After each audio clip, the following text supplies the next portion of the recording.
एक लड़का जो कि बहुत ज़्यादा शैतान था। सब उसके बारे में चर्चा करते रहते थे कि बहुत शैतान है, पढ़ता नहीं है। यहाँ तक कि पेरेंट्स से झूठ-मूठ के प्रोजेक्ट और बुक्स कॉपीज़ के नाम पे पैसे लेके उन पैसों को भी उड़ा दिया करता था। चारों ओर इसके बारे में चर्चा थी कि ये बहुत ही शैतान है और पढ़ाई चोर है। पढ़ना बिल्कुल नहीं चाहता था, बस बाउंड्री लाइन में आके उसे प्रमोट कर दिया जाता था। पेरेंट्स तो परेशान थे ही, दूसरों के पेरेंट्स भी अपने बच्चों को कहते थे कि इस बच्चे से, राहुल से बिल्कुल दूर रहे। राहुल फिर भी नहीं सुधरता था, अपने ही मस्ती में मगन और बहुत आराम से जिंदगी जीते रहता था। शैतानी, बदमाशी, यही सब उसके काम थे। जब तक पापा घर रिटर्न ना आ जाए, टीवी देखते रहना, पापा के आने के बाद में मोबाइल को चुपके से लेके मोबाइल देखते रहना। कभी भी उसे गिल्ट कॉन्शियस नहीं हुआ, कभी भी उसे ये नहीं लगा कि शायद मैं कुछ गलत कर रहा हूँ। अब एक ऐसा वक्त आता है जब पेरेंट्स एक के बाद एक ट्यूटर्स बदली करके थक चुके थे। घर में जो ट्यूटर्स आते थे ना ट्यूशन पढ़ाने के लिए, उनको बदल बदल के पेरेंट्स थक चुके थे।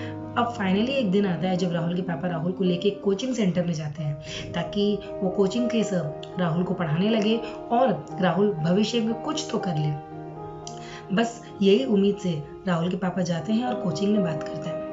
जिस दिन जाते हैं राहुल के पापा, इत्तेफाक से वो दिन था फीस का। काफी सारे पेरेंट्स भी आए हुए थे। राहुल को और उसके डैड को देख के आपस में फुसफुसा के कुछ बात करने लगते हैं। सब जन बात करते हैं। राहुल के पापा एडमिशन की बात करने के बाद में चले जाते हैं राहुल को लेके। सारे ही पेरेंट्स बैठ के वहाँ के जो सर थे, जिनका नाम था मनप्रीत सर, सारे ही स्टूडेंट्स बैठ के मनप्रीत सर को बोलने लगते हैं कि ये बच्चा बहुत शैतान है, ये कैसे रुपए ले लेके रुपए भी बर्बाद कर देता है, पढ़ाई में बिल्कुल ध्यान नहीं, ये तो बस बाउंड्री लाइन में आके इसे प्रमोट कर दिया जाता है।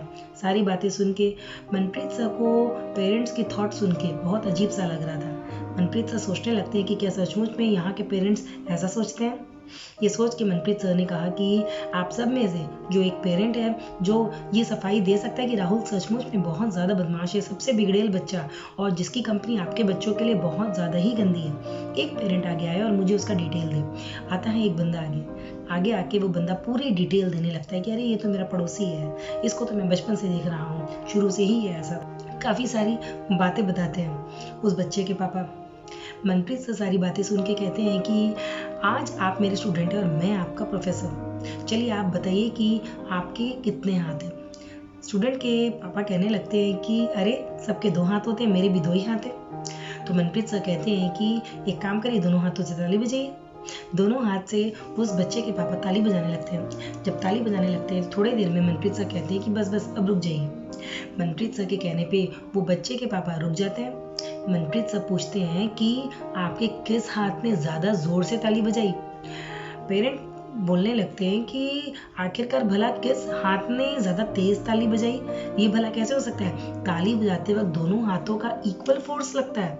अगर धीरे बजा रहे तो दोनों धीरे, अगर तेज बजाते दोनों तेज। तो आखिरकार ये सवाल कैसा है कि किस हाथ ने ज्यादा जोर से ताली बजाई। ये बात कुछ समझ में नहीं आई। सर ने कहा वैसे ही अगर वो बच्चा राहुल बिगड़ा हुआ है, शैतान है, बदमाश है, क्या उसमें अकेले का कंट्रीब्यूशन है? क्या उसमें किसी दूसरे ने कोई कंट्रीब्यूट नहीं किया और उन पैसों को वो बर्बाद कर देता है आलतू फालतू की चीजों में? तो क्या पेरेंट्स की जिम्मेदारी नहीं बनती ये ध्यान देने की कि बच्चा जो पैसा हमसे मांग रहा है कि क्या सचमुच में वो सही जगह जा रहा है या नहीं? बच्चे शैतान होते ही हैं, सबको शैतानी का बहाना चाहिए, परंतु क्या आपकी जिम्मेदारी नहीं बनती बच्चों को सिखाने की कि हाँ क्या गलत है क्या सही? आप लोग अगर इस तरीके से राहुल को छांट देंगे तो क्या वो भविष्य में कभी भी आगे बढ़ेगा? क्या इसी एटीट्यूड से वो आगे कुछ उसकी उम्मीद है कुछ बनने की? क्या इसी एटीट्यूड से हम उम्मीद कर ले राहुल कुछ बनेगा? या अगर हम उसका सपोर्ट करें, उसको हम लोग नेगेटिविटी में पॉजिटिव दिखाएं, उसको हम लोग छोटे छोटे चीजों में इनकरेज करें, प्यार से उसको संभालें, तो वो सुधर जाएगा और बहुत अच्छा बच्चा बन जाएगा। पेरेंट्स शर्मिंदा होना चालू हो गए थे। सारे ही पेरेंट्स लगभग से शर्मिंदा थे। आगे मनप्रीत सर ने कहा कि अगर राहुल बिगड़ रहा है, पढ़ाई में ध्यान नहीं देता, तो इसमें अकेले राहुल की गलती नहीं है। आपके बच्चों को भी उसको सपोर्ट करना चाहिए और बताना चाहिए कि कहाँ क्या चीज़ है जो वो नहीं समझ रहा है। थोड़े थोड़े सपोर्ट से ही वो आगे बढ़ जाएगा। अगर एक कौवा जिसकी कहानी हम सब ने सुन रखी है, एक कौवा जो कि एक हंडी में थोड़ा सा पानी था, उसको कंकड़ डाल डाल के ऊपर तक लाके अपनी प्यास बुझा सकता है, तो ये राहुल क्यों नहीं? राहुल में क्या कौवे के जितना भी दिमाग नहीं? बिल्कुल होगा। हम सबको कोशिश करने की ज़रूरत होती है, उसे थोड़ा सा इनकरेज करने की ज़रूरत है। हमारे आसपास भी ऐसे कई बच्चे होंगे जो पढ़ते नहीं हैं, शैतान हैं, या फिर कभी कभी हमारे खुद के बच्चे बिल्कुल नहीं पढ़ना चाहते हैं, ऐसा कर देते हैं कि हम सबको लगने लगता है कि आखिरकार ये भविष्य में क्या करेगा। किसी किसी के तो एक बच्चे और एक बच्चा होने के बावजूद भी पेरेंट्स एकदम से गिव अप कर देते हैं। क्या गिव अप करना आपके बच्चे का भविष्य है?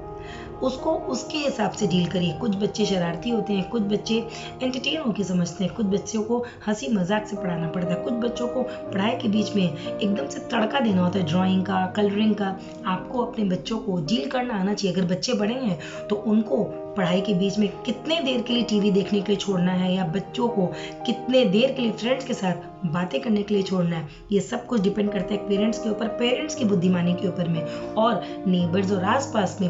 ये इन्वायरमेंट कभी नहीं होना चाहिए कि ये बच्चा शैतान है, हमारे बच्चों को बिगाड़ेगा। उल्टा के आप ये सोचिए कि वो बच्चा को सुधार दे ताकि आपका बच्चा कभी ना बिगड़े। बने रहिए मेरे साथ, नेहा खेतान।